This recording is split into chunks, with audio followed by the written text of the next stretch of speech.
especially now with the whole Medicaid like renewal and all health insurance stuff going on and all the other projects you guys are going through. So yeah, it really means a lot. So I think we're just gonna with this conversation, it's gonna be like just a casual um, learning as far as what's going on with Medicaid and what this means for us Ramados and or especially us like post that work in the community and how we could help distribute the information and share with our families the big news I guess. So and then kumarong and then kajin mile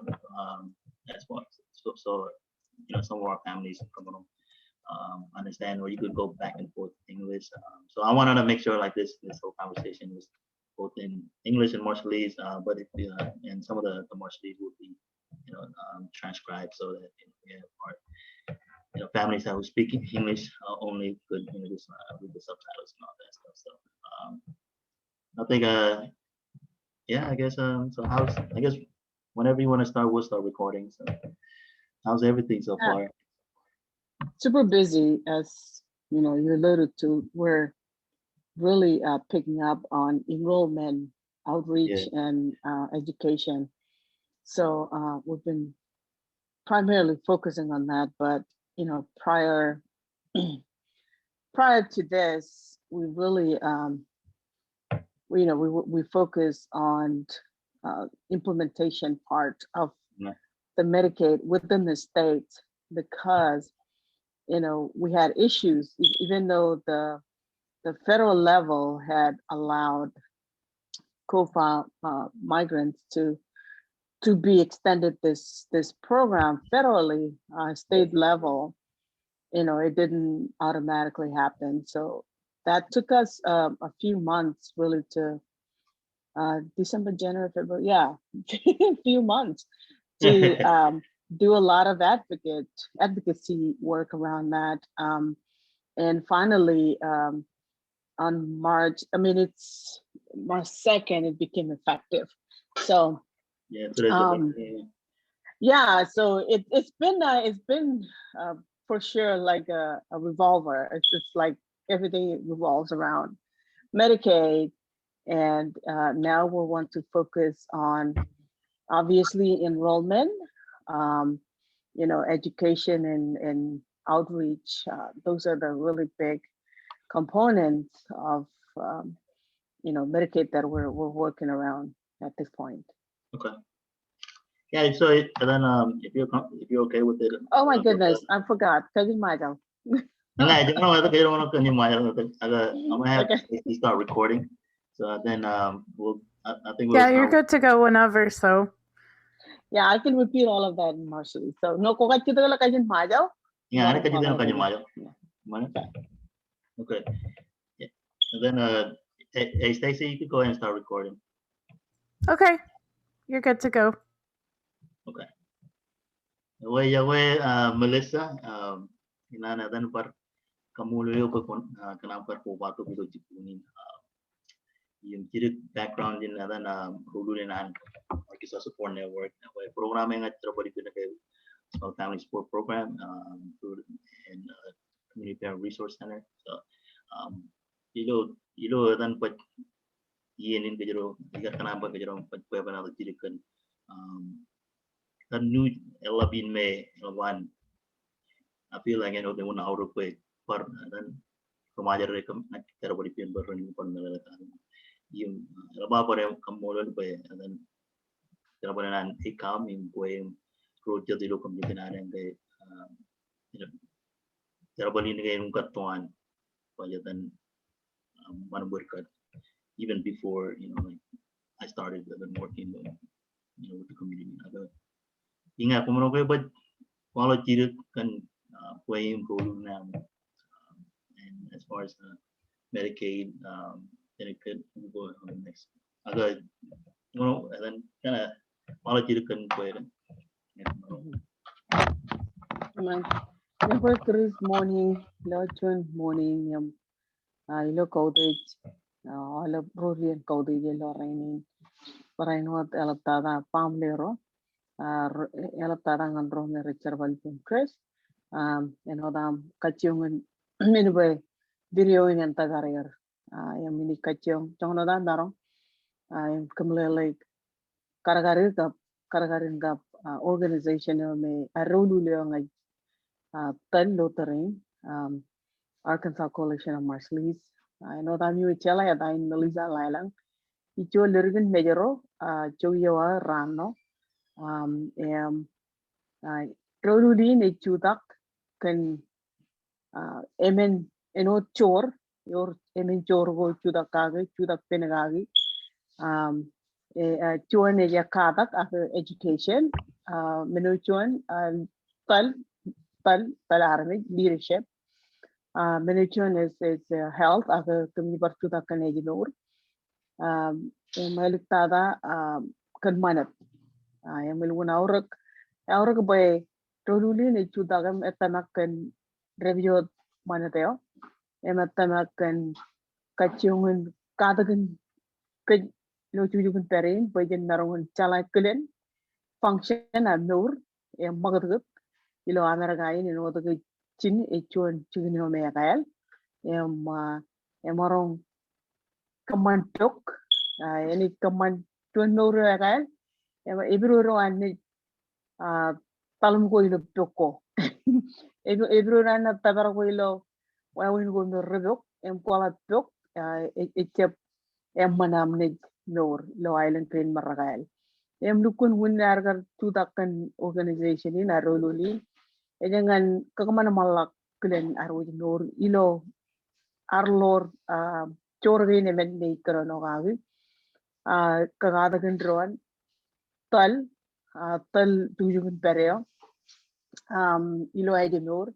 emagap ilo manat cuan par chora jaga par waldeng dak emarong enot alang ko ilo kan no bumpayo is policy advocacy aga enot chuda kan adong kuar ilo ar kaciong boy ukotak policy kagyen ako em muninan ukotak kar unar kar koko bay kutok Iriana nganan Arkansas Coalition of Marshallese in Medicaid it kanagay ito an Arkansas Coalition of Marshallese kamanchar balagoi ikijen policy agay karjib chuan naturally lukun moya ega chuitok ngan Arkansas Coalition of Marshallese kan chigin char balago Andrew Ludi eno the itanak pujin army jinjer chalega kai enot ito ko to bay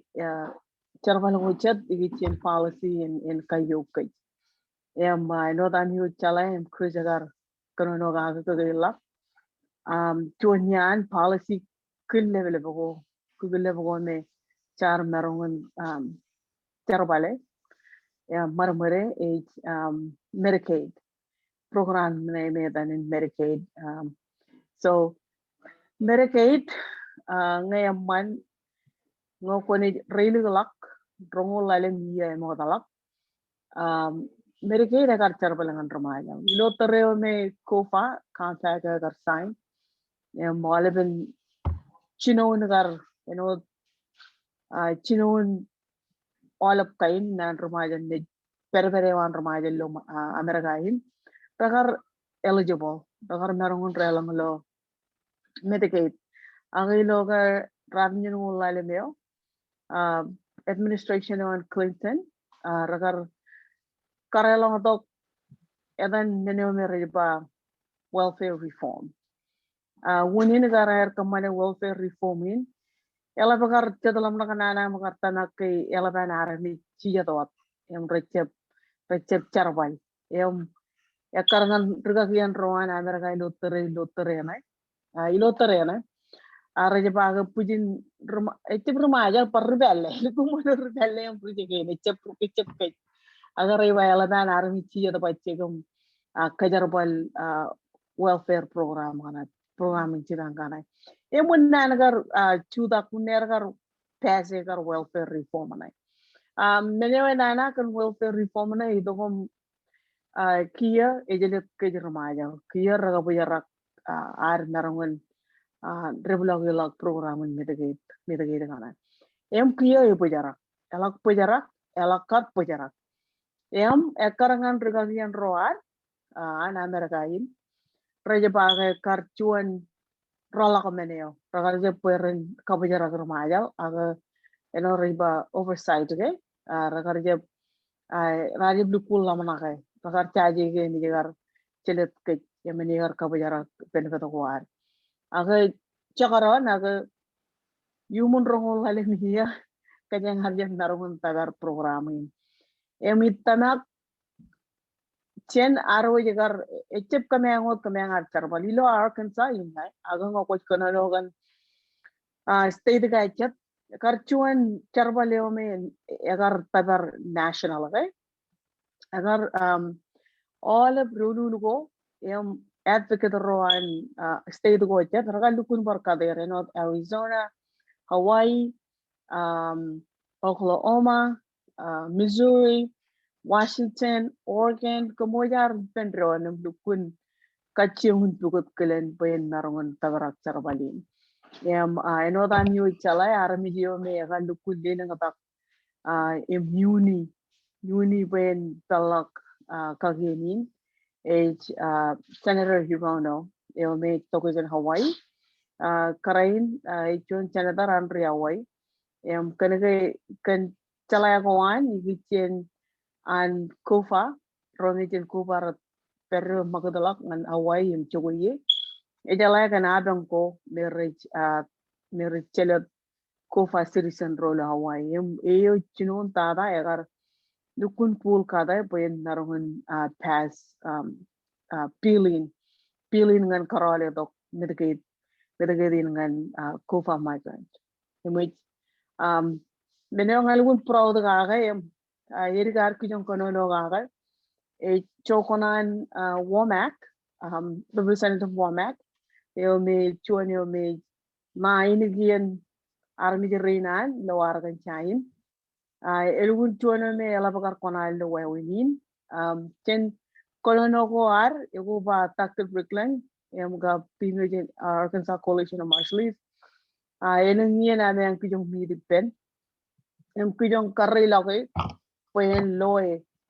ato ngata ke nan aro jirma jallo no Arkansas em jeme mi chonien ka bang arbar dalam koi lag pen logar TC em agar tok taktu brickland Linda Benetek itanak Benetek abat perijo kamang ekam kamang ardam bwebwenato pen em chuan yan stavro persana lawin tanak kunyo chala unin persana charbalo ekam agar lenang tak chuan bwebwenato milgun kajor em ega kui bwebwenato agar lenang tak kagay bwebwenato kun chibun el wena banana melele gi meno de lugun mola ga pala ilak chije dam kujo lam na la bwebwenato an eno da kaman buin toren ke yala kana lukun ko kui bwebwenato wan kono no gan chibun eu me to ko jen Chonian island kana nagar kita kichu me bibi island kana nagar me paidin yo agar tagaray emay kono kan anagar walal tak po tayo okay elagat walal tak po tayo kay bello paran lugun la bello paran kay kay nyugum eno de tum chat ko okay kung paran em elak kono rada me kono kan ayarwoy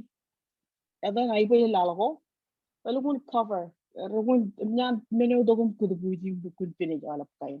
emrala wal adan commander naga pag ni me range na ibe lalako lugun no ibota meno em itama wawe naga lugun umur kabri sa naga bomak alap him and his team mga rijar parroan lugun resin kabijala lo tarena alap me akabela na patta wala parajam Emay ilo tarena ilun chalaya ga umur emay Emaron chuan ran to kalingin kar lola kay wane e call to opij wan wamak empao yun kanan kamlulu kumayagay ngayon chapode chapro kagin ko me ini kapal Medicaid ngan kumayang ramayo lupun ya mana lo terena la iyan COVID kia ilo pilo me ragar kapal lagay boy jibang armit COVID bolivia ragar wan malawatam kanon elak Medicaid restoration pilin kar karol dom Medicaid dewar ilo COVID relief bill na emoit ilgun proud bagay womack our first Republican to support the bill Republican kinon tada kar support the karole dok Medicaid na ngan kajang is womack meno evaraman imilugun emana na kaga kanan por kwalangan arami ke chinuga Republican ever ilo Arkansas ilo bwebwenato chinu Republican lo Arkansas ngan support an role dog Medicaid ngan kach kofa agar ramayo tulun kanan Kommol ole tijala kay chumuri pen kan juan parangan yurono me lukun juda kaligin pili irega human elang yogo chep chuandre katana ni rono irega punin marang chenchino na nagar pello chicken koila kana emay ang padar tilgun par proud by elaba par proud by aini gerang aragan chay gar chinu tada ilo ngokoi kanono gan Republican ngan support ay Medicaid chep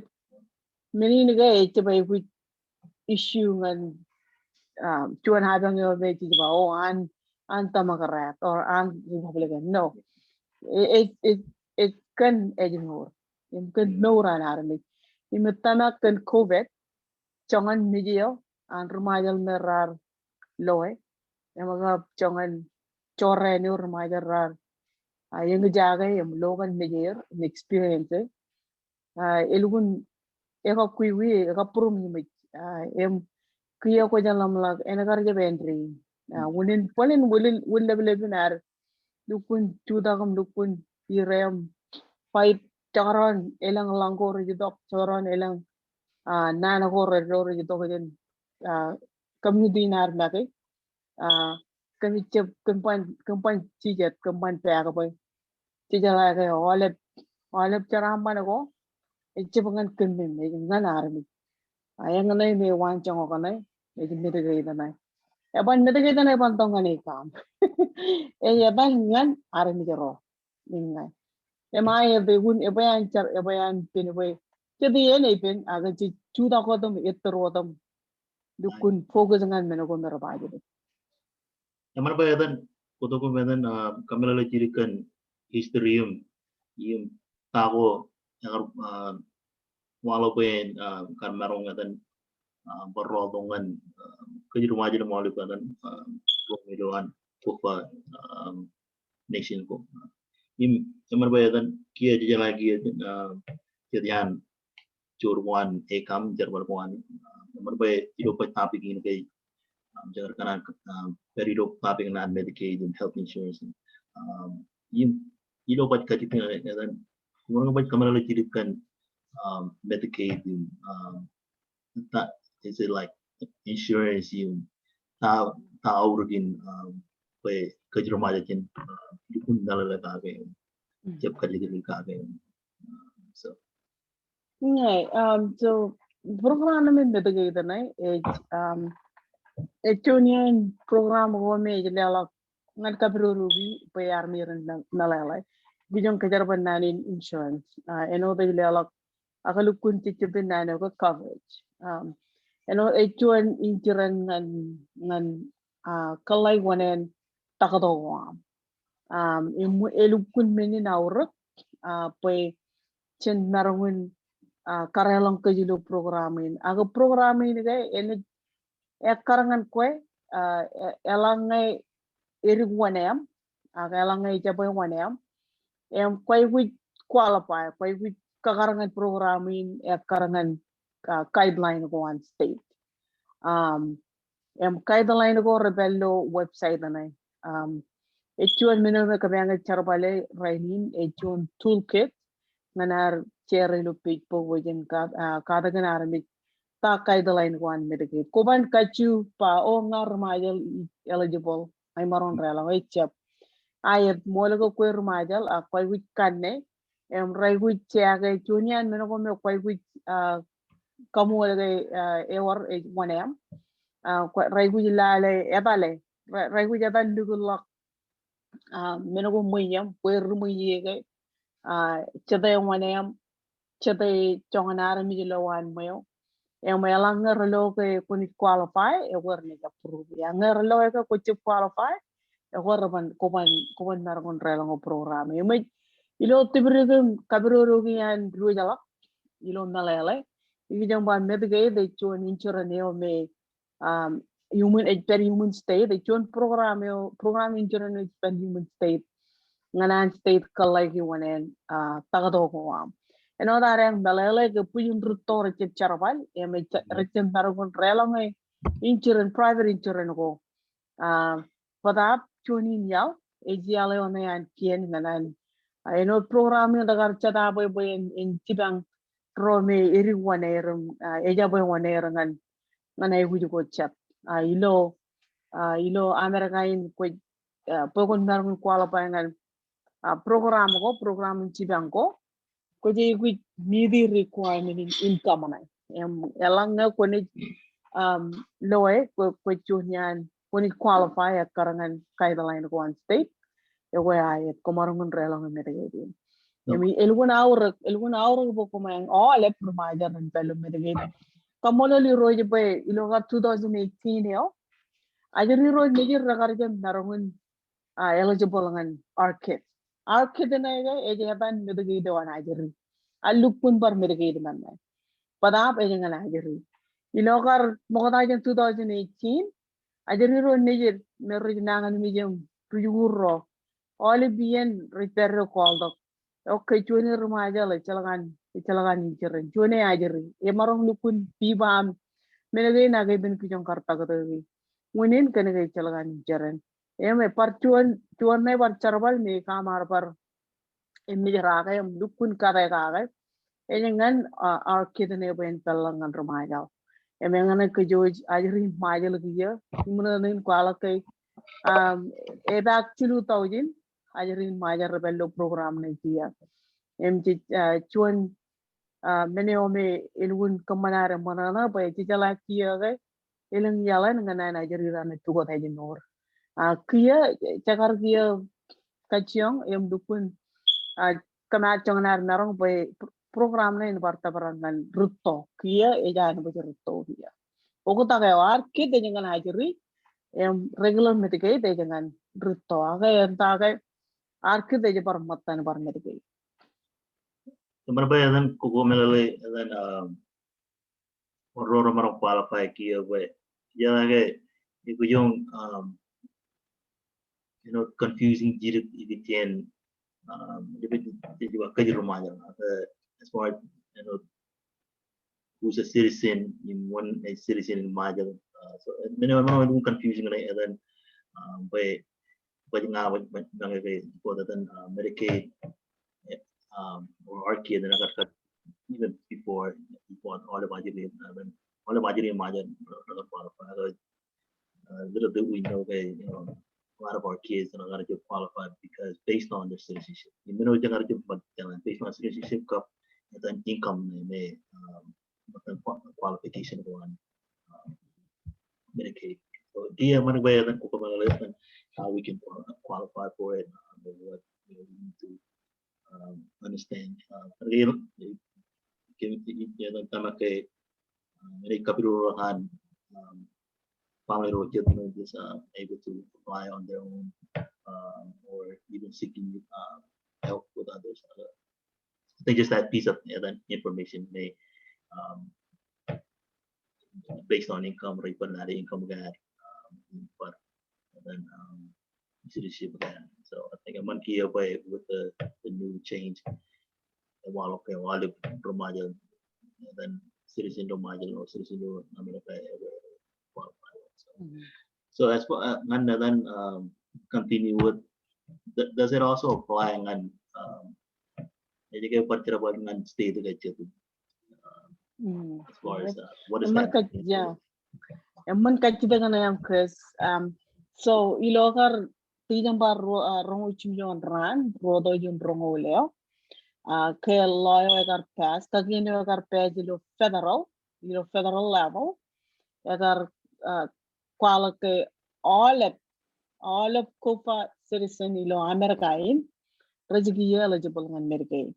Melele ngoko chugo ilo koloma COFA eligible. Melele ngoko chugo ilo state kojet eligible. Padap meneone me echar gadan ekarangan state me ko periye. Ene euto nan ne Medicaid na charabangan COFA. Melele ya mengebat kanya ngarkan cayo. Jangan lukun itana kami nga ekam consul general mga takter regular AACF, which is Arkansas Advocate for Children and Families. Lukun kangat tukot kila na po yung mga chino iter yung charabal Medicaid na ya arto chirit pajuan chungo kayo na ya karangan state na may ko peri ngekia waragana Washington na mawai aga lukun piroro nga nara nga pa nampai chuan waragana Washington imeje chino karere kabalak Medicaid kana ya ang state kana ya ngan COFA ya may lukun piroro ga elak page man na ga e piroro nga ya ba imeje chino kamane awai kar nga ko chimela ga history na awai aga eligible army nga remajalam COFA ngan program na tar choy no ko yato em pagar pune em ma diya alakbar talak ke ibiru air par talla ko kenege yata kenege em jar melele karere ga elun piroro anga kaje ngarangan cha agar penjirit poy echuan wa win ne ragar ka ini ka first time ini ka bin chuan katan epoy anagar reja lamanak cegi nigar kaballa ka eje para inwat cegi nigar arcade ayukuta cagar cari kain ledo leda kaga adalom eje ka brutarro amilo community como yar lukun pool dolor jaga boyen chino effective programming ngan rutora ngan rome chongor hale da gairi lenglak ilo yeno makatara emejeni ja karangan state ko periaga ai de balak ngan all in America. Nawa man ba eda na me joni ibarno jen na ibar nadan kar enti ram be echraban all COFA citizen umro ga wat kamala chiringan pat chorori gro kitchen nine COFA maybe all of COFA citizen COFA is Chudakan Compact of Free Association, COFA. Compact tana is the Pujan Chimcharayo Kadan America, Yamaga Lalagain FAS, Federated Assistant States, Federated Associate State, I'm sorry, FAS. Image Melangana COFA compact is the Kagiano aga Pujin Chimjarayo Kadana America Yamaga Nation again, Republic of the Marshall Island, Republic of Palau, Yamaga FSM. FSM Kuchai Chuk Panpe state gonna chilu. Emajor chilu lao elo eora Putin chimjara ipen America. I run a recall FAS Federated Associated States. Chimjarawa and the ibben America, you don't never mean COFA, Compact of Free Association. So ngoko jorong nani COFA, melele, COFA citizen, COFA migrant, e yarami rana jen lalagana me jaga moja kamalele. Parchun Allen, the Garbaka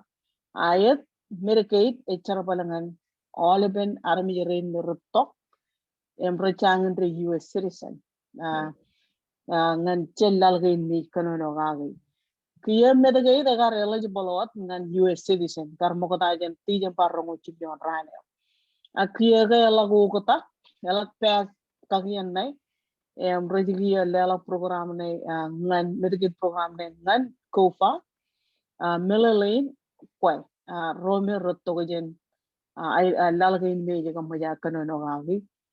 chakron ngarachip chidijan US citizen Ingai dan jika kena bodoh kajiting nembe ikijen COFA by lagi super confusing what banyak dan ngaji orang yang kadang berutuh kalau what dijagain lupa jalan Amerika kerja belum pun melele status nih I guess jadi kan understand dia lagi kerja rumah what one what lalaginan Amerika Western culture all the gain jalan one way whatever's on the paper the paper kan yang itu dan dia malah dengan legal status mereka memang itu perlu nabarkan negara so jika kan buat foto buatin perome ramau dan ajari rome ramau at that same battle but dia mereka aware of what who they are as far as the legal status dan ngan percontinue dan kumurong mau buat yang kia as far now we know some of these information kumurong kalau yang like mau get help cibangan kan for Medicaid is there a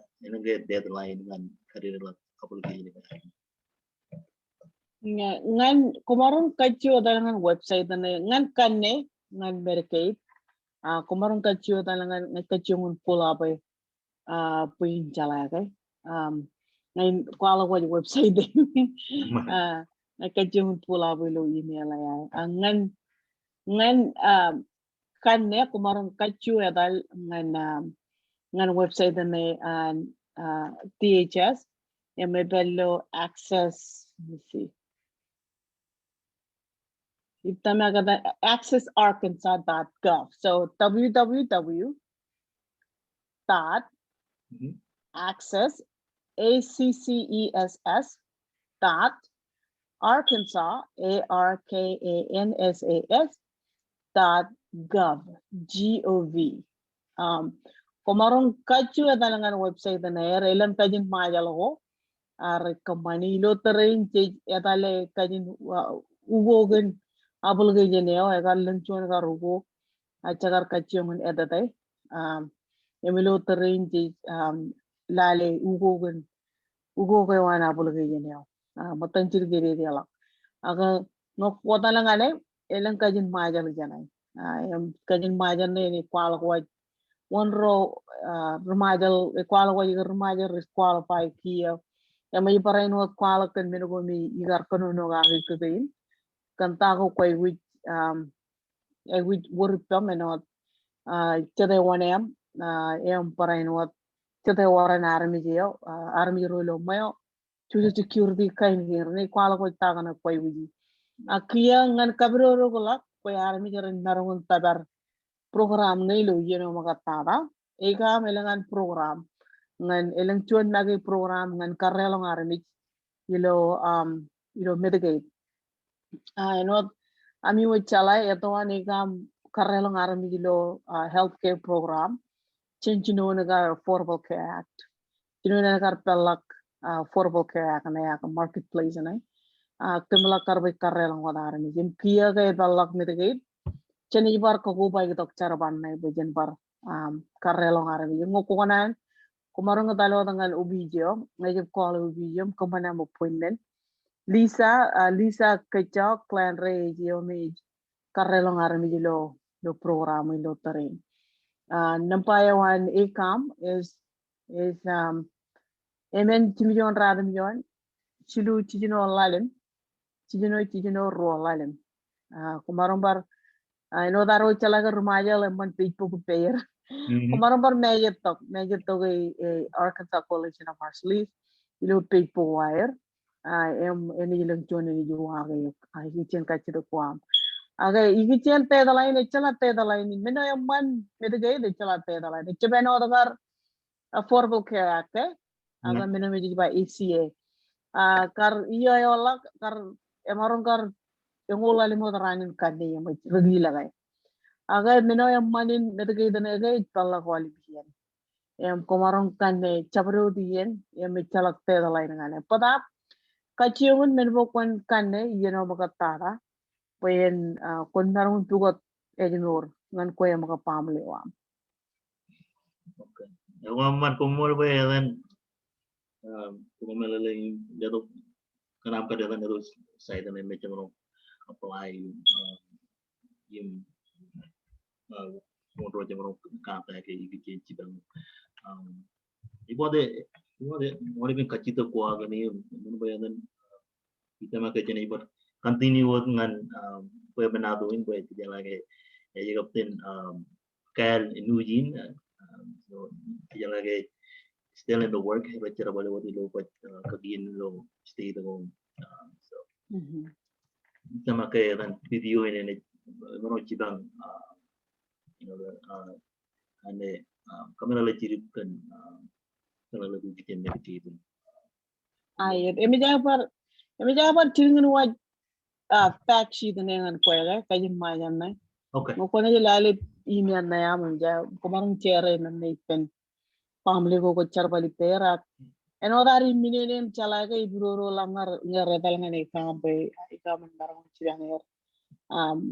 chenjino dengan chalaga. Ayat, yamman. Wah lu perjalanan kacito ko like that ay wala kayo buat jalan pan melele ko chet wana boy pan armi jero meron ay pada duit itu berencana lagi gitu terbalik ini amilo account war plan gini for the future itu orang begini kan Eno dar ione COVID lotarin COVID-19 jijalaga pusin kain ay wujugo rejito ko COVID ay ko ba ay wujin cibangan ren am kain ren ilotarin ekam agar pujarak cirit cenan elelo ren ngan community kana echangadre roll talk reimburse chen ko ikam agar chulagi ngan program in na lupun molya THS ngar karoli tok chen again agar kami chang lowi ngan reimburse program in mo jenge melele ni chen ponyo wani kam nage myan cholak elablang din chino won tawin ngan tibang army ren kay go me ji lo terrain kay go me eviction lo terrain melap tada boyan padlang par kay ikijen kot kay go me rotalang lang nila kot ti banloy agilo terrain myan ikam temporary kilo lo terrain lo ay nila chidangan ren pada ni par talak ti kachung charbali penti HS paran korwale to chenne boyan lat chongan chenne ngan chola kay yene o roll tok chapar kabala kay boy army yor ni bar apply tanak kay ni kiyawat chapar pulli uni bar wana wire bar kajara kay pilo terrain ni boyarak ita punya ciri boy alat chen jar chola kan cicip kanan ligit program ko jadi lo kawata yang blue chen ngani ela bada ngan chongan oji chola ngan rijar barro elang chat policy advocacy agenda me rebello agenda yawan e kamlo terrain nam regtaro dilo planning stage. Kami kia lali ay wuju ko chat. Food insecurity is one of the biggest one. Ay wuju ngan mga. Echuan charbalo me ekam loterine lukun. Seriously think about it. Malama na kayo pulling next advocacy move on as in food insecurity. Okay. Man, kung mall kan par perkuwato cikumin kita makai jenis baratan kanta ke ekam ikijen per chor gocet ne par kalau pe jalan ke ini baratan auru pe para pamle per melele kan perkuwan ekam begitu kuat. Join men Chris Telenor Youth Program. Ikijen bar Kajar 2019 ya, January 2019, 2020.